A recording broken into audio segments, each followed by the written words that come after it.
Welcome to legend TV. నేను మీ అనిల్. నిరుద్యోగ సమస్య నిజంగా చూసుకున్నట్లయితే గత ప్రభుత్వాలు చేసిన తప్పిదాలు, ఇప్పుడు చేస్తున్న ప్రభుత్వాలు చేస్తున్న తప్పిదాలు పోలీసు వాళ్ళకైతే ఒక శాపంగా మారింది. నిజంగా పోలీసు వ్యవస్థలో వచ్చిన నోటిఫికేషన్లో కానిస్టేబుల్ వాళ్ళకైతే జియో నెంబర్ 46 అని ఇంకా తదుపరి ప్రాబ్లంతోనైతే ఫేస్ చేస్తూ ఉన్నారు. ఇప్పుడు చూసుకున్నట్లయితే చిన్న చిన్న కేసుల వల్ల కూడా వాళ్ళనైతే ఆర్డర్ కాపీ ఇచ్చిన తర్వాత కూడా ఇప్పుడైతే వాళ్ళకి ట్రైనింగ్ అయితే పంపించలేదు. వాటి గురించి అయితే ఈరోజు అయితే అన్వర్ సారు, మైపాల్ అన్న ఇట్లా ఆర్ కృష్ణ సార్ గారు అయితే ప్రెస్ మీట్ అయితే పెట్టడం అయితే జరిగింది. అసలు ఎందుకోసం వాళ్ళ ప్రాబ్లమ్స్ ఏం చెప్పారు వీళ్ళకి ఒకసారి మాట్లాడదాం. కానిస్టేబుల్ అభ్యర్థులు ఎవరైతే ఏం చెప్పారు అని గురించి కూడా తెలుసుకుందాం.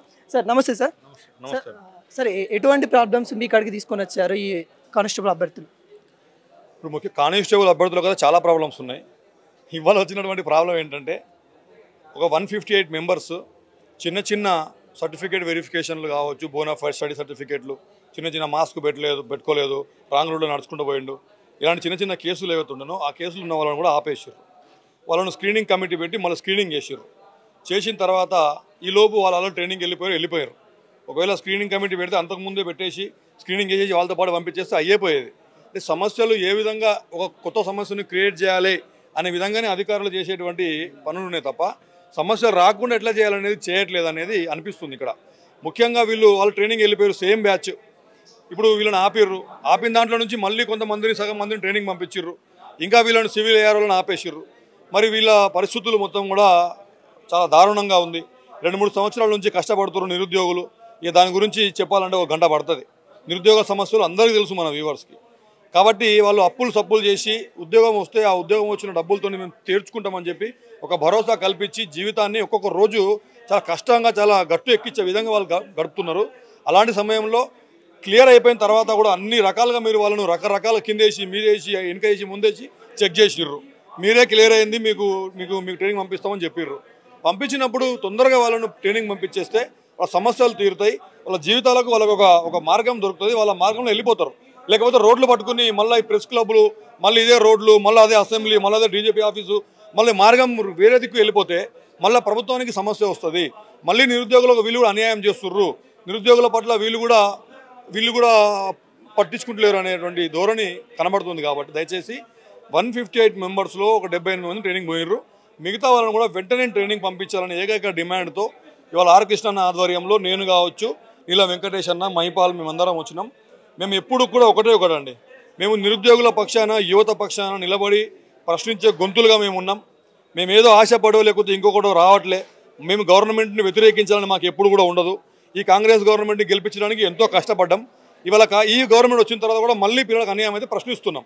ఈ ప్రశ్నించేది తిరగబడే వరకు రాకూడదంటే వెంటనే వీళ్ళ సమస్యల్ని క్లియర్ చేయండి, వీళ్ళ ట్రైనింగ్ పంపించడానికి కోరుతున్నాం. మైపాల్ అన్న కూడా ఉన్నారు. మైపాల్ అన్న ఒక ముందు నుండే చెప్తా ఉన్నారు, స్టడీ చైర్లతో పెట్టుకుంటే మీ చైర్లు కూడా కలుగుతాయని ముందు నుండి అయితే చెప్తా ఉన్నారు. అన్న మళ్ళీ గత గవర్నమెంట్ ఏదైతే స్టడీ చైర్లతో అయితే పెట్టుకుంది, మరి ఆ గవర్నమెంట్ పోయింది, మరి ఈ గవర్నమెంట్ కూడా అదే స్టడీ చైర్లతో ఉంటుంది. మరి ఎలా ఉండబోతుంది అన్న? అదే చాలా బాధ అనిపిస్తుంది. మేము ఏమంటున్నామంటే వీళ్ళకి ఒక ప్లానింగ్ లేదు, పద్ధతి లేదు, గుడ్డెత్తు విషయంలో పడ్డట్టు పరిపాలన ఉంది. ఇప్పుడు మేము ఉన్నాం, అన్వర్ సార్ ఉన్నాడు, కృష్ణ ఉన్నాడు, మేమున్నాం, ఇంకా ఓయి నుంచి చాలామంది ఉన్నారు. పిలవండి, ఎట్లా ప్రాబ్లమ్ సాల్వ్ చేస్తే బాగుంటుంది అంటే దీనికి ఒక సపరేటు. ఇప్పుడు మనం ఎన్ఆర్ఐలను గల్ఫ్కు పంపిస్తాం, గల్ఫ్ బోర్డు కావాలని డిమాండ్ చేస్తారు. అట్లా నిరుద్యోగులకు సంబంధించి ఒక బోర్డు పెట్టో సంథింగ్ పెట్టో ప్రైవేట్గా దాంట్లో కొద్దిమంది ఉండి వాళ్ళు మంచిగా ప్రేమపూర్వకంగా రెస్పెక్ట్గా పిలిచి, ఇగో ఎవరికి ఉన్న నిరుద్యోగులకు ఏ సమస్య ఉంది ఇక్కడికి రండి అని ఒకటి హైదరాబాద్లో పెట్టాలి, జిల్లాల వారీగా పెట్టి అక్కడ కాకపోతే ఇక్కడికి వచ్చి ఇగో ఈ ప్రక్రియ పోండి, ఇది మిస్టేక్ ఉందని ప్రాపర్గా పోతే వీళ్ళకి సోమాజి కూడా ప్రెస్ క్లబ్లో ప్రెస్ మీట్లు పెట్టుకోవాల్సిన అవసరం లేదు, అన్వర్ సార్కి చెప్పాల్సిన అవసరం లేదు, కృష్ణానికి చెప్పాల్సిన అవసరం లేదు, మాకు చెప్పాల్సిన అవసరం లేదు. వాళ్ళకి స్పష్టత తెలుస్తలేదు. ఇగో పలానా రామగుండం నుంచి వచ్చారు కొందరు, ఇంకో దగ్గర నుంచి వచ్చారు. రామగుండంలోనే అక్కడ ఒక ఆఫీస్ లాగా ఉండి ఇగో నా సమస్య ఇది, మీకు ఎన్ని రోజులు అవుతుంది, పైన ఉన్నాడు చెప్తే ఇగో వారం రోజులు అవుతుంది, పలానా డేట్ వరకు అవుతుంది, ఇంత క్లియర్గా చిన్నగా అయిపోయేదానికి ఇప్పుడు బస్సులు ఎక్కి సతి కట్టుకొని రావాలి, ఈ ఆటోలు ఎక్కి రావాలి, దిగాలి. ఇదంతా ఏంది టార్చరు పరిపాలన? మీరు ఏదో తులం బంగారం పెడతాము, లేకపోతే స్కూటీ ఇస్తాము, ఇవి తర్వాత మీరు పెట్టాల్సింది చిన్న బోర్డు ఆఫీస్ లాంటిదో పెట్టి నిరుద్యోగుల తరఫున ఇగో మాకు ఈ సమస్య వస్తే మనకి ఇప్పుడు కస్టమర్ కేర్ అని ఒకటి ఉంటుంది. మనకు ఒక బ్యాంక్ అకౌంట్ తీసినప్పుడు ఇగో ఈ పలానా నంబర్కి చేయండి, పలానా దగ్గరికి పోండి అని ఉంటుంది.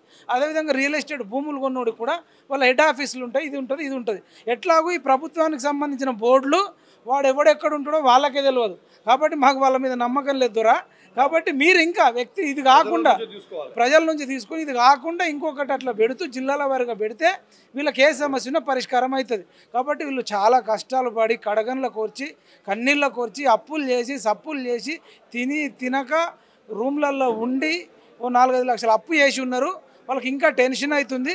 వాళ్ళు అడిగేది ఏం లేదు, మేము అన్నీ క్లియర్ అయినాం, లాంగ్ జంప్ చేసినాం, హై జంప్ చేసినాం, రన్నింగ్ చేసినాం, ప్రిలిమ్స్లో పాస్ అయినాం, మెయిన్స్లో పాస్ అయినాం, కోర్టు నుంచి క్లియరెన్స్ వచ్చింది, మాకు జాబ్ ఇవ్వండి అని అంటే ఇప్పుడు మీరే ఉన్నారన్న రేవంత్ రెడ్డి ఎమ్మెల్యే అయిండు, ఆ మొత్తం ఎన్నికల కమిషన్ క్లియరెన్స్ ఇచ్చింది. క్లియరెన్స్ ఇచ్చినాక 2 నెలలు 3 నెలలు సీఎం ప్రమాణ స్వీకారం చేయకుండా వెయిట్ చేయమని అమ్మా ఎప్పుడెప్పుడు చేయాలని సీఎంకు ఉంటుంది, ఎమ్మెల్యేలకు ఉంటుంది. మరి ఎమ్మెల్యేలను ఒక 2 నెలలు లేట్ చేయమని ప్రమాణ స్వీకారం మీది వెంటనే అయిపోతుంది, 2 రోజులకే 3 రోజులకే. మరి మాదెందుకు కాదన్నా అని అడుగుతూ ఉన్నాం. ఏమన్నా భూ కబ్జాలు చేసిరా, మర్డర్లు చేసిరా చెప్పండి. పలానా వ్యక్తి మర్డర్ కేసులు ఇరుక్కున్నాడు ముద్దాయి అని చెప్పండి, ఆయనను మేము పక్కకు పెడతాం. రేప్ కేసులు ఇరుక్కున్నాడు చెప్పండి, భూ కబ్జాలు. మరి అంత క్లియర్ అయిపోయిన తర్వాత ఇది కేవలం కేర్లెస్ నెగ్లిజెన్స్. ఏంది అది? పేదోడికి ప్రాణం ఉండదు, వాడికి ఆశ ఉండదు, కోరిక ఉండదు. మీకు కష్టం వస్తే, మీకు ఏడుపు వస్తే మేము ఏడవాలి, మీకు నవ్వు వస్తే నవ్వాలి. అదే కదా కొంచెం పర్లేదు గత ప్రభుత్వానికంటే. కానీ ఇప్పుడు నిజంగా ప్రజాపాలన అన్నది అది కావాలి, ఇది ఇప్పుడు ఇంకా అమల్లోకి రావాలి. మీరు రాకపోతే మీకు కష్టం అవుతుందని చెప్తున్నాం. ఈ ఎమ్మెల్సీకి ఎవరైతే మొన్న 52 మంది పోటీ చేసిరో వాళ్ళందరూ కూడా దయచేసి వీళ్ళ తరపున ప్రశ్నించే గొంతుకలం అవుతామన్నారు. కేటీఆర్ ఏమన్నాడు? అధికార స్వరాలకు కాదన్నా ధిక్కార స్వరాల కోటేమన్నాడు. ఏడీ మీ ధిక్కార స్వరం అంటున్నా నేను. ధిక్కార స్వరం ఎక్కడున్నాడు? కేటీఆర్ నువ్వు కూడా ధిక్కార స్వరం అని చెప్పుకుంటావు కదా, ఏడవన్నవయ్యా లేవు ధిక్కార స్వరాలు. రండయ్యా ధిక్కార స్వరాలు. మా 2022 అభ్యర్థులు ఎవరైతే క్వాలిఫైరో వీళ్ళ తరపున మీ ధిక్కార స్వరం వినిపించండి. బిట్సి బిలాని పల్లి బటన్ అని చెప్పి డైలాగులు మాత్రం కోటలు దాటుతాయి, మాటలు మాత్రం ఒక్కోడికన్నా నువ్వు వచ్చిన తర్వాత కేటీఆర్ని అడుగుతున్నా, ఒక్కోడికన్నా న్యాయం చేసినావయ్యా? ఎవరి కోసం అన్నా ఈ పిల్లలు ఇప్పుడు కష్టం వచ్చింది, కనీసం మీ రాజకీయ ప్రతిపక్ష పార్టీ నుంచి కూడా మేము అండగా ఉంటాం, పలానా దగ్గరికి రండి అని నమ్మకం ఇచ్చి స్టేట్మెంట్స్ ఇష్టం లేడు. అరే ఫోన్ ట్యాపింగ్లో ఇరుక్కున్నారు, మరి బయటకు రారు కాదన్నా. దీని మీద కూడా నిరుద్యోగులు కూడా అడిగారు.